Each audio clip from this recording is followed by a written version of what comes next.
Hello दोस्तों, स्वागत करते हैं आपके अपने चैनल मनचाही कहानियाँ में। आज की कहानी का शीर्षक है पत्थर कैसे बना भगवान।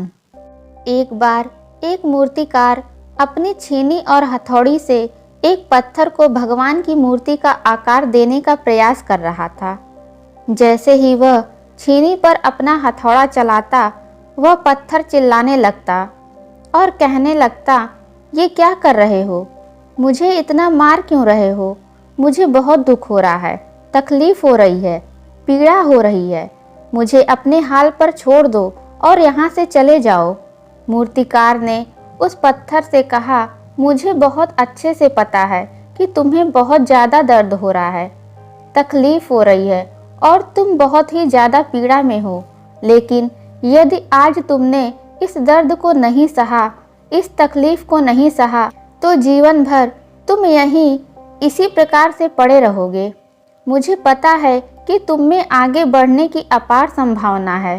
तुम एक बहुत अच्छे पत्थर हो, लेकिन यदि तुम इसी प्रकार से रहोगे तो कभी भी आगे नहीं बढ़ पाओगे।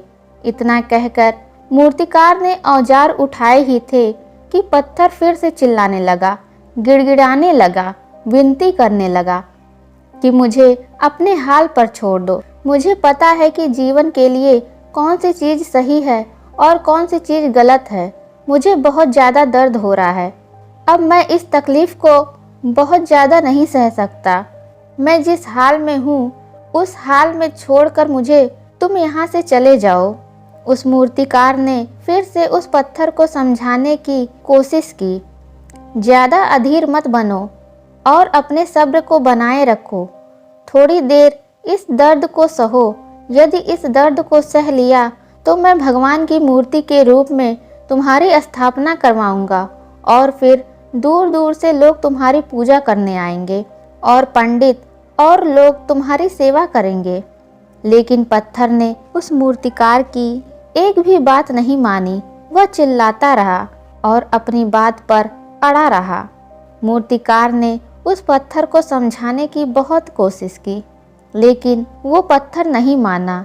अब मूर्तिकार भी थक चुका था और वह उस पत्थर को छोड़कर आगे बढ़ गया और थोड़ी ही दूर जाकर देखा कि एक और बहुत ही अच्छा पत्थर पड़ा हुआ है।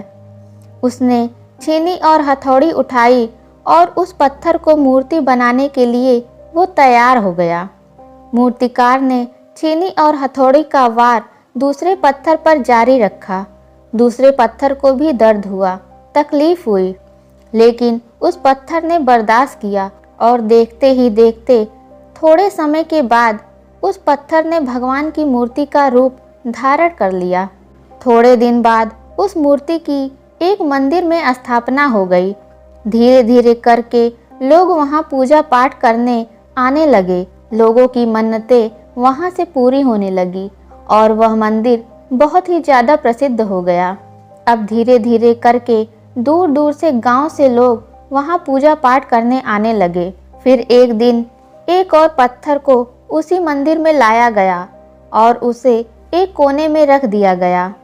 अब लोग आते और उस पर नारियल फोड़ते। ये कोई और पत्थर नहीं बल्कि वही पत्थर था जिसने दर्द को नहीं सहा था। अब वो पत्थर मन ही मन बहुत ज़्यादा पछताने लगा, दुखी हो रहा था और अपने आप से कह रहा था कि काश मैंने उस दिन उस दर्द को, उस तकलीफ़ को सह लिया होता तो आज लोग मेरी भी पूजा करते।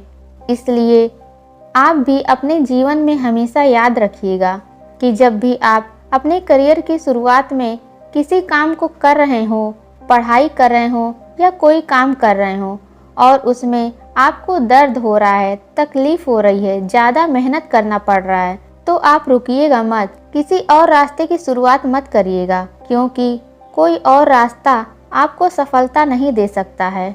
आपको उस दर्द को, उस तकलीफ को सहना ही होगा और उस दर्द को, उस तकलीफ को सहकर आप ज़्यादा मजबूत बनेंगे और आप अपने जीवन में आगे बढ़ पाएंगे। और जीवन में हमेशा याद रखिएगा कि आपको पहले पत्थर की तरह नहीं बल्कि दूसरे पत्थर की तरह बनना है। तो दोस्तों, आज की कहानी में बस इतना ही। आज की कहानी अगर आपको पसंद आई है तो हमारे कमेंट बॉक्स में ज़रूर बताएं। मिलते हैं अगली कहानी के साथ। अगर आपको हमारी ये कहानी पसंद आई है तो हमारे चैनल को लाइक करिए और सब्सक्राइब भी करिए।